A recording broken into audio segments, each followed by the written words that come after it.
తెలంగాణ, జై కేసీఆర్, జై డాక్టర్ రాజన్న. ఈ రోజు ఈ మీటింగ్ ముఖ్యాంశాలు ఏంటంటే ఇక్కడికి వచ్చి మొన్ననే మనకు నీళ్ల కోసం పోయినసారి మన ప్రభుత్వంలో నీళ్ల గురించి మనం కొట్లాడినాం, నీళ్లు తెచ్చుకునేందుకు ప్రయత్నం చేసినాం.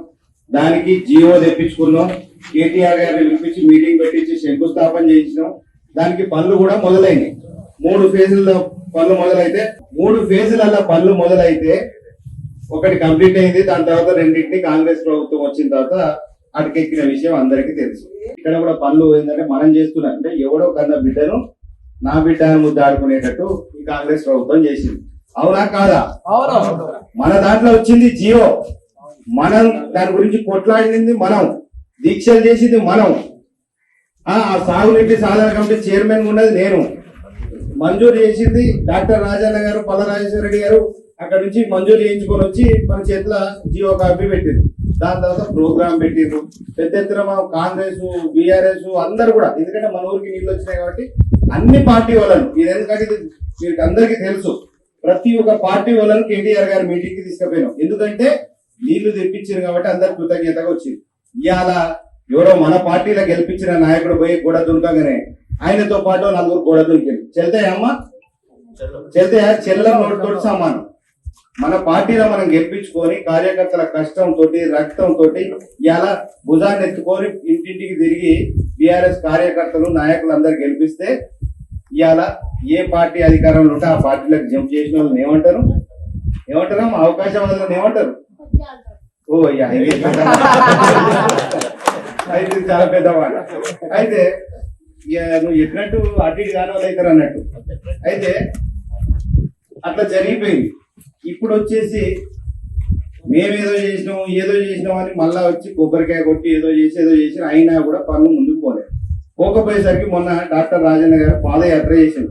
ఎక్కడి నుంచి ఎక్కడి వరకు చేశారు? ఈ వయసులో మన యువతకైనా, మన గ్రామంలో ఉన్న యువతకైనా, అందరికైనా, నాయకులకైనా, ఎవరికైనా చెప్పేదంటే, సారు ఈ వయసులో 30 కిలోమీటర్లు పాదయాత్ర చేసి మనం మల్లన్నగండి రిజర్వాయర్ దాకా నడుచుకుంటూ వచ్చారు.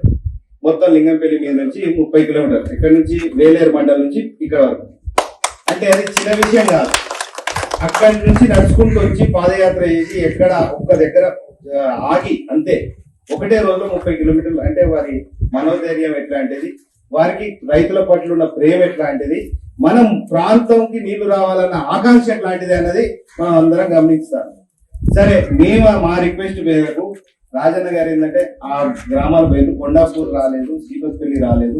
ఒక్కసారి మళ్ళా మీకు రైతులు ఇవాళ కష్టాలలో ఉన్నారు.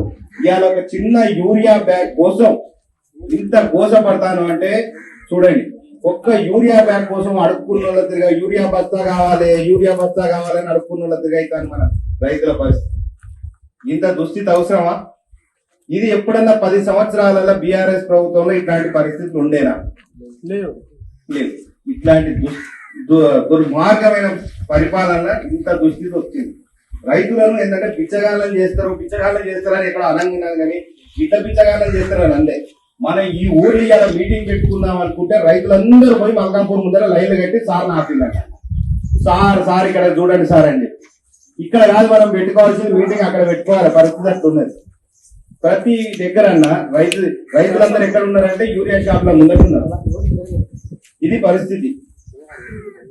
సరే, దీని గురించి ఏంటంటే ఆ యూరియా పరిస్థితి ఏంటి అని గ్రామాలలో వారు చూడడానికి వచ్చిండ్రు. నీళ్ల గురించి కూడా వారు ఎంతైతే కృషి చేసిండ్రో వారి వల్లనే మళ్ళీ ఇప్పుడు ఏంటంటే మళ్ళా పనులు స్టార్ట్ అవుతున్నాయి. అది మీకు ఎమ్మెల్యే గారు చెప్తారు, ఎమ్మెల్యే గారు, ముఖ్యమంత్రి డాక్టర్ రాజన్న గారు అవన్నీ మీకు వివరించి చెప్తారు.